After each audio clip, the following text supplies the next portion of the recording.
Light bulbs, you'll find them in almost every house in the world now, allowing us to have light even when the sun has gone away and without the risk of setting fire to yourself and your house as much as candles and oil lamps once did. Now they're fairly simple, or at least the filament ones are. LED and halogens are beyond the scope of this video, but the filament light bulb is a very simple idea. It's simply two wires, and between them a very thin piece of filament that is heated by the electricity until it glows, emitting infrared radiation along with its temperature. So they're really not that hard to make, so I decided to give it a go. To make the light bulb, I am going to be using a small glass vial. They're fairly cheap to get off the internet, but you can use any sort of enclosed, preferably glass container.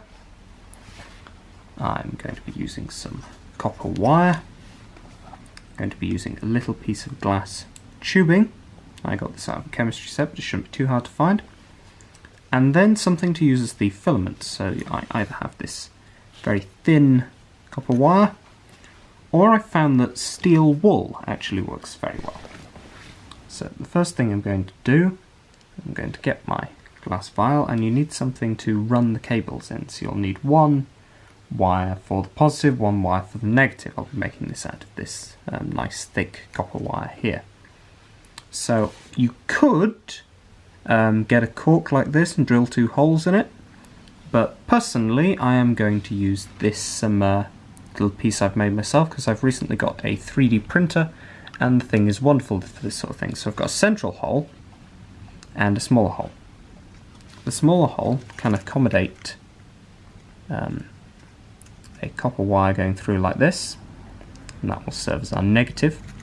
Our positive is going to go through this glass tube, and then that glass tube can go through the center hole of here.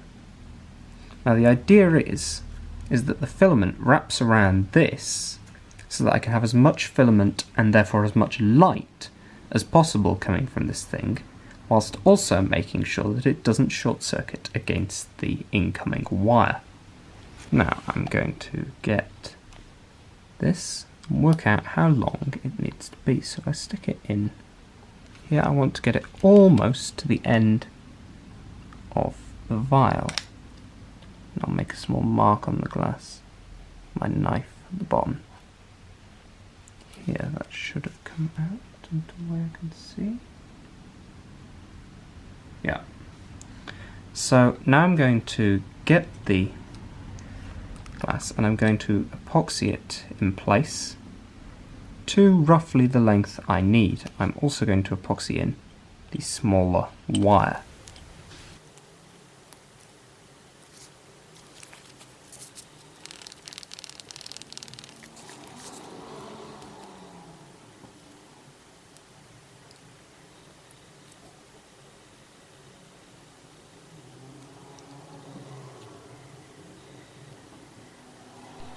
Now that the epoxy is set, I'm going to very carefully take off the back section of the glass. I'm going to do this by scoring it very gently around with my knife until the glass is weak enough to just break off. Shouldn't be too difficult to do. The idea is to create a weak point so that when the glass snaps, it snaps cleanly along the line instead of in a way that you don't want it to. So now the glass is broken off in the right place.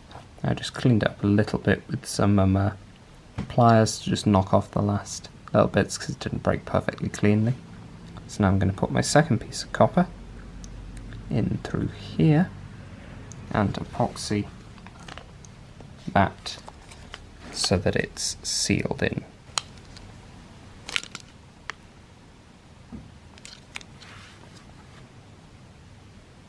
The idea is that this will lock the wire in place as well as sealing the bottom here, which will be important later.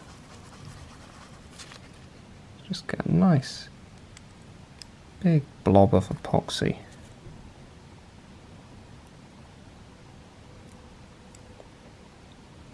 Down as much as you can into the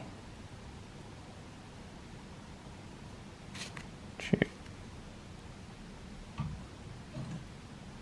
There we go, that should be good. Now with all the glue dried, you can see it's formed a nice blob in the tube that will block this properly. So now you need a filament for it that will go through from here to here, and will be the thing that actually produces light. I found that one of the best things to use is iron wool. So you just pull out a sort of section of it long and then twist it together into something approximating this. Now, I found iron wool's best because the iron wool has more of a resistance than any type of wire. I can't find a sort of form of copper wire that's thin enough to be able to provide enough resistance for this, because this is the one situation when resistance is good. So the more resistance it has, the more of the electrical energy it turns into heat, and that heat, of course, is what makes your filament start glowing.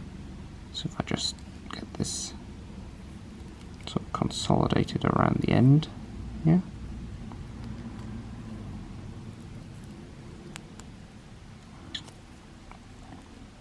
This is an incredibly fiddly job, I won't lie.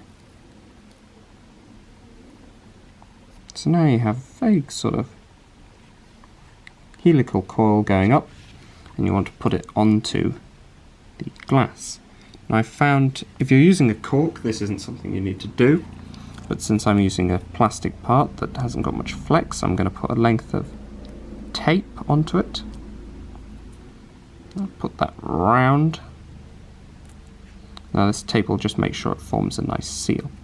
So now in proper lights, they have an inert gas such as argon. I don't possess any of that, so I'm going to use the next best thing, which is butane. Now I hear you all saying in the comments, this is incredibly unsafe. What about if it just all catches fire? So now my theory is that fuels require oxygen to burn, and if you remove all of the oxygen from an environment, then the fuel can't burn. So I'll just sort of keep this going. So the idea is that all the air in this vial now is being replaced with butane. So now if I put this down on the end, just sort of press it in a little bit. That's formed a nice seal, as I can see it. And I'm going to set it up and set up my power supply so that I can begin putting current into this. So I've got my bulb set up. I'm going to turn on my power supply, and I'm going to increase the voltage across it 1 volt at a time until we see something going on. So if I turn it on, 1 volt, 2 volts, 3 volts, 4, 5, 6. Alright, we're starting to get something. 7, 8. Right, I'll leave it at 8 for a second because I think it'll spread a little. Maybe turn it to 9.